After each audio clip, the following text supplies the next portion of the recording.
Fire Kyle Shanahan. For any of you fans out there that are saying it, y'all be tripping. I had to jump on here and talk about why firing Kyle Shanahan would not be a great decision. Back at it with Kyle Shanahan's defense, talking 49ers football. Let's get into it, y'all.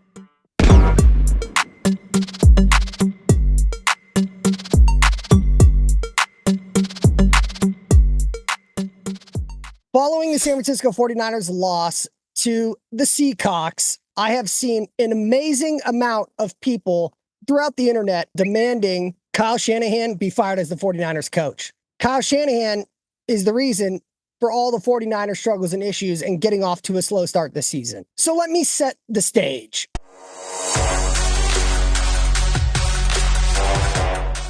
One thing I often talk about as it pertains to Kyle Shanahan and the value he brings to the 49ers, if you were to let go of Kyle Shanahan, not only are you getting rid of your head coach, but you're also getting rid of your offensive coordinator.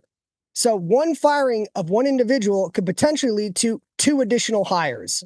But with that being said, what I am so mind blown about is the 49ers, they have been to 3 straight NFC championship games with 2 Super Bowl appearances, although we all know those games didn't go in their favor. But since Kyle Shanahan has been the head coach for the San Francisco 49ers, he has won the division, the NFC West, 3 out of the last 5 years. And when we take a look around the league and current active coaches, since Kyle Shanahan is such a problem to so many of the fans, I have a fun fact. Out of the current active coaches, Kyle Shanahan is tied number 2 with Sean McVay in winning their conference, the NFC. Kyle Shanahan and Sean McVay, they both won the NFC conference twice.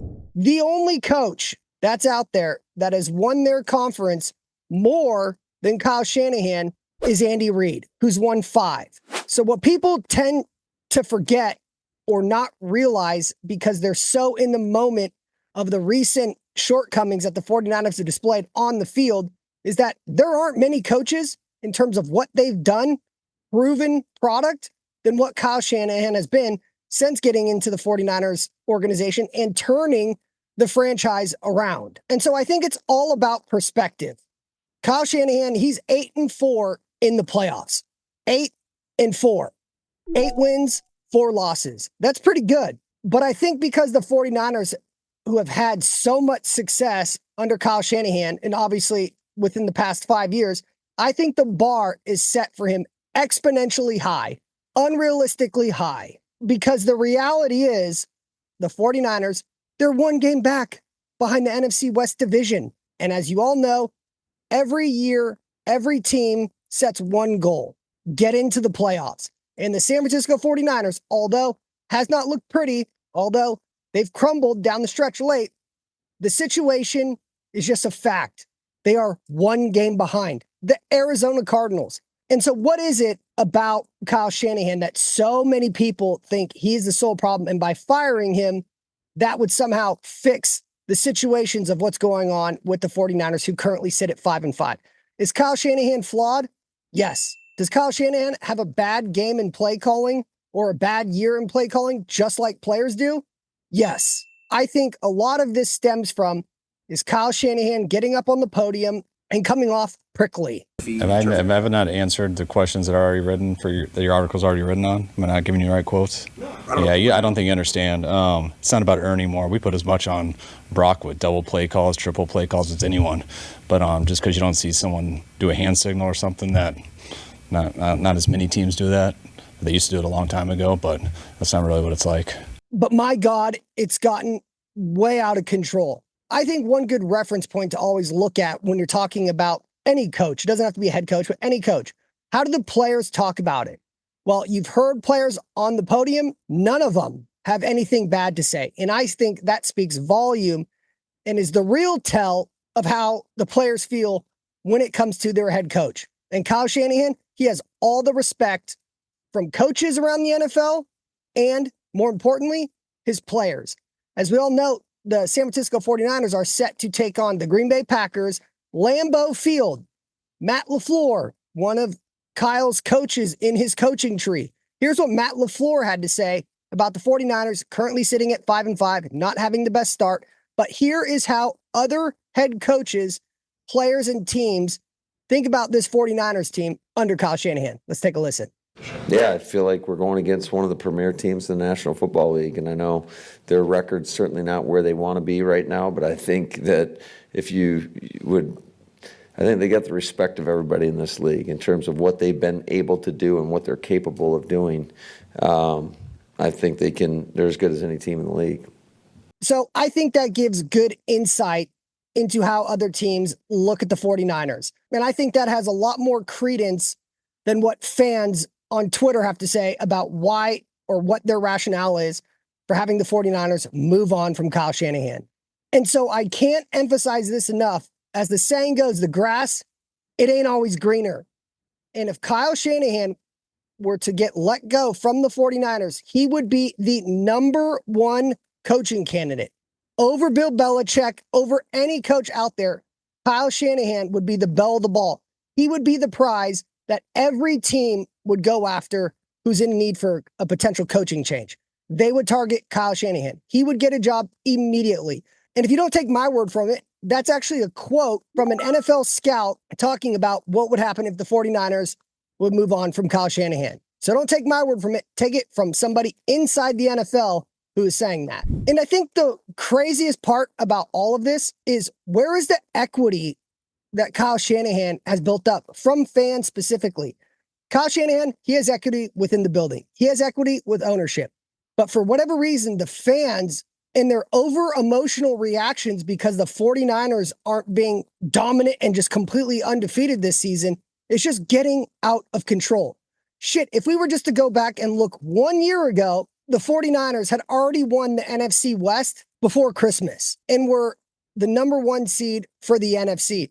Hell, they were the only team in the entire NFL to have 2 MVP candidates. And to no surprise, when you look at player performance since they've gotten under Kyle Shanahan, Christian McCaffrey, yes, unbelievable player. A lot of things he does, you can't coach. But isn't it ironic that he connects and links up with Kyle Shanahan? His first season with Kyle Shanahan, he becomes offensive MVP. That's not by coincidence. And again, when you look at the 49ers history of the organization, the last time they won an NFL offensive MVP was in 1993 when it was won by Jerry Rice. Or, unless you want to count Defensive Player of the Year, in Nick Bosa, which of course happened in 2022 under the Kyle Shanahan era.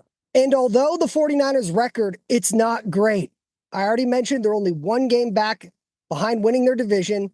But the 49ers offense, it's not all bad. A lot of it is the defense, which again, as the head coach, you're responsible for all phases and positions on the football field. And the 49ers, they rank second in the entire NFL in offensive yards with 398 per game. The only team ahead of the 49ers who have more yards per game, it's the Baltimore Ravens. The Baltimore Ravens, they haven't had their bye yet. So the stats that are being factored in, it's including another game. So although the frustration that's surrounding this year, it's undeniable, but you can't say Kyle Shanahan is the complete problem when the defense hasn't been able to close out games. Special teams have had debacles. They all have their own head coaching units for each group. And have the 49ers not been perfect on offense? Of course. Their third down conversions haven't been great, and their red zone has been atrocious this year. But the 49ers, it's not all doom and gloom. They are still more than capable of being a powerhouse. They just have to put it all together. And currently, their defense is ranked 6th in the NFL for yards allowed per game. So the 49ers offensive unit, which is ranked number 2 in yards per game, and their defense is ranked number 6 in the NFL for yards allowed. The 49ers, they're a good team. There's been certain moments, certain times, certain situations by certain players that have caused the 49ers to ultimately not win games. It's not on one person. God forbid you say Brock Purdy is not as decisive this year without getting absolutely bombarded as a Purdy hater. So I won't dive into that. But it's not on one player. It's not on one coach. It's a collective effort, which is why they call the NFL the greatest team sport of all time.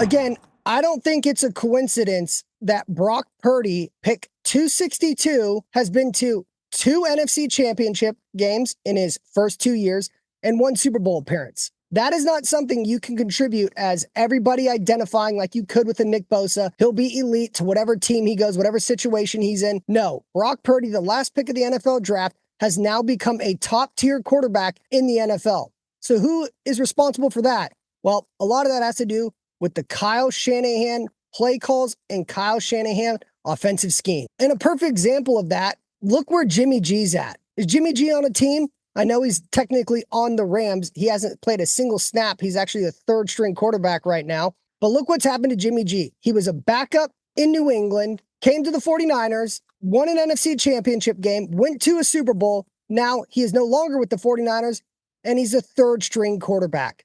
The development that Kyle Shanahan is able to do, whether it's coaching, his offensive scheme, or play calls, proves to be more than worthy than the backlash he's been getting because the 49ers record is 5-5. And just outside of quarterbacks, Juwan Jennings, 7th-round draft pick. George Kittle, 5th-round draft pick. Deebo Samuel, 2nd-round draft pick. Brandon Ayuk, late 1st-round draft pick, just got paid as a top 10 wide receiver. Christian McCaffrey, now the highest paid running back who won an offensive MVP under Kyle Shanahan. Trent Williams, who could have gone to any team in the NFL, but he wanted to come play for Kyle Shanahan, who coached him while he was at Washington. And for those who can't remember, let's take a quick trip down memory lane about what the team was like prior to Shanahan getting there in 2017.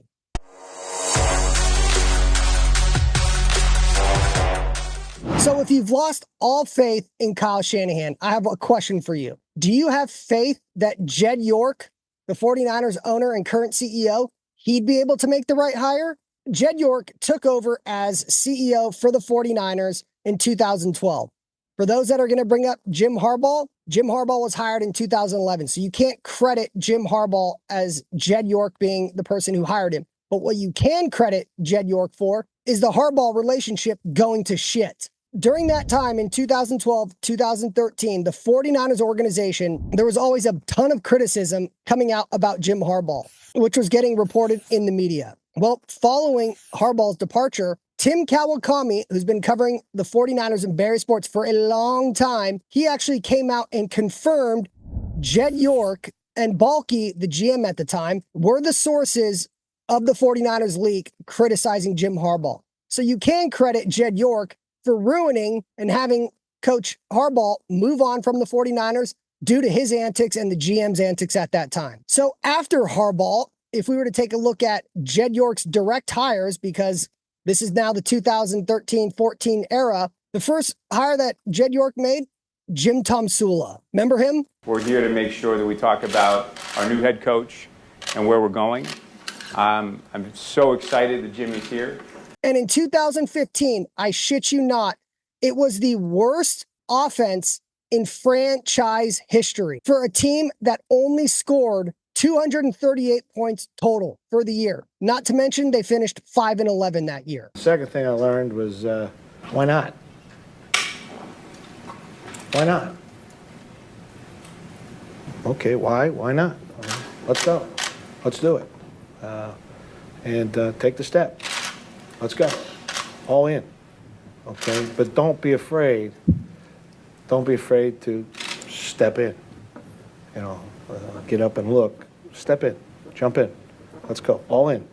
So after that one-year debacle, what did Jed York do? He went to hire another head coach. That head coach was Chip Kelly. Chip Kelly also set a franchise record, a record for most consecutive losses in franchise history with 13 losses straight. And that year, they ended up finishing 2-14. In that same year, in 2016, ESPN released a ranking of professional sports teams, all sports, not just football. The 49ers were ranked dead last as the worst franchise in North America. So again, I don't know if people don't remember that time because the 49ers have had so much success under Kyle Shanahan, but I sure as shit do. And it was an awful time to be a 49ers fan for a franchise that is one of the biggest in the country of all sports, was the most irrelevant and laughed at across the entire country. It was awful.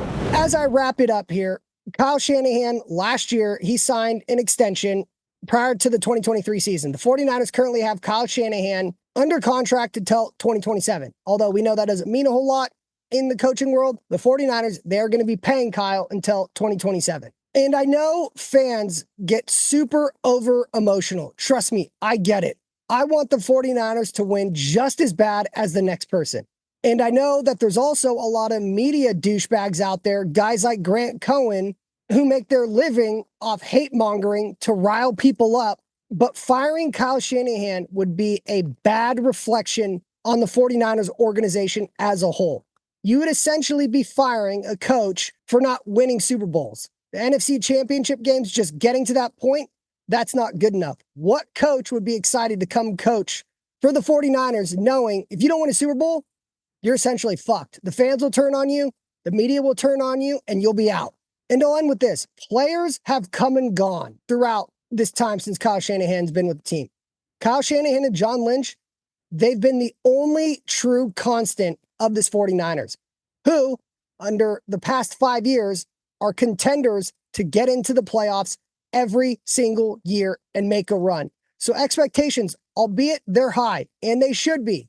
But again, don't forget what it's like being an irrelevant franchise, an irrelevant team, a fan who goes and roots for a team that you know they have no shot, because that's what it was prior to Kyle getting the job. And if there's one thing we know, the NFL, teams around the league, players, they continuously speak highly of Kyle Shanahan. So for the fans that are out there that are calling to have him fired, that Kyle Shanahan is the problem and the solution would bring somebody else in, is that what you really want?